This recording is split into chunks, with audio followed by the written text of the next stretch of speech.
नमस्कार, मैं हूं तजिन शेख। आप देख रहे हैं India first live news channel. आइए बढ़ते हैं आज की खबरों की ओर। नाथद्वारा के नाथुवास तालाब पेटे में बने मकान पानी में डूबे। मकान मालिकों ने कॉलोनाइजर पर लगाया धोखाधड़ी का आरोप, किया प्रदर्शन।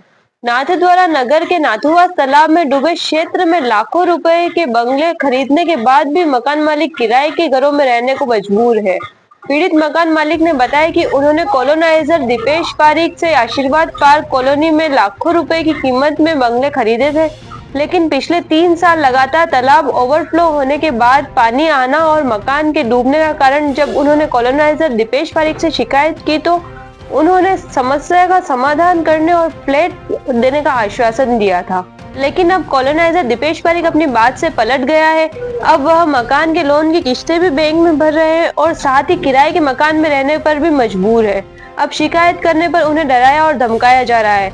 17 दिसंबर मंगलवार शाम 4 बजे करीब मिली जानकारी के अनुसार अब परेशान मकान मालिकों ने प्रदर्शन किया और प्रशासन से इस मामले में दखल देने की गुहार लगाई है।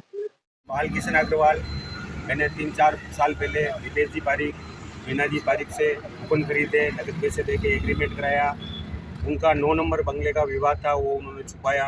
अभी 20 फीट का केस हारने के बावजूद भी मेरे को धमकी दे रहे हैं, नहीं वो 20 फीट का पैसा दे रहे हैं। और ये जो 9 बंगले निर्माण कराए उसके नीचे बहुत बड़ी बागेरे की पाइपलाइन चल रही है। अप्रोच रोड एरिया होते हुए भी अपने पद का दुरुपयोग करते हुए उन्होंने ये पट्टे बनवा दिए।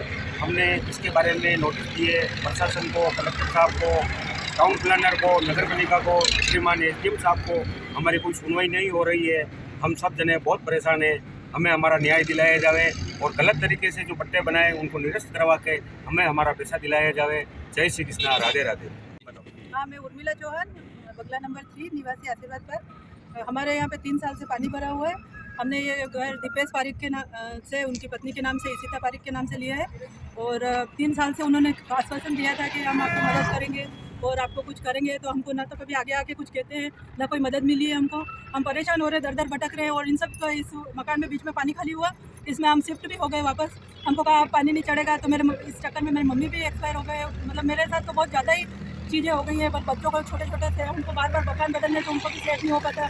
बसें नहीं मिलती है कहीं से, कहीं ढंग का मकान नहीं मिलता है। तो मतलब पूरी तरह से अस्त व्यस्त जीवन हो गया है। तो ये समस्या होने के बाद आपको आश्वासन क्या दिया गया था उनकी तरफ हमको आश्वासन दिया गया है कि अगर मकान ये हो जाएगा तो मैं आपको फ्लैट दूंगा या फिर आपको ये मकान रेन्यू करा के दूंगा, जो भी मतलब आप मेरे से हो पड़ेगा वो करूँगा। लेकिन अभी तक कोई मतलब ना तो कोई मतलब लिखित आश्वासन है और हर मतलब मुकर ही गए अब एक तरह से कि अब मैं नहीं जानता हूँ, तुम तो मेरे पास लेने आए थे, मैं आपको देने नहीं आया था।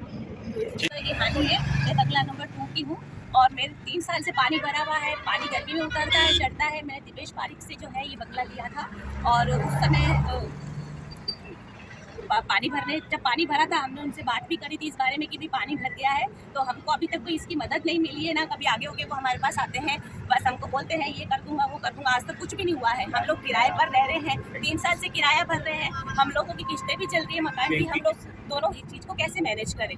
हमारे लिए ये पॉसिबल नहीं है। हमें जल्द से जल्द इस समस्या से निजात चाहिए, क्योंकि 3 साल हो गए इसको देखते हुए। ऐसी लेटेस्ट खबरों के लिए जुड़े रहिए हमारे चैनल इंडिया फर्स्ट लाइव के साथ। चैनल को सब्सक्राइब करना ना भूलें।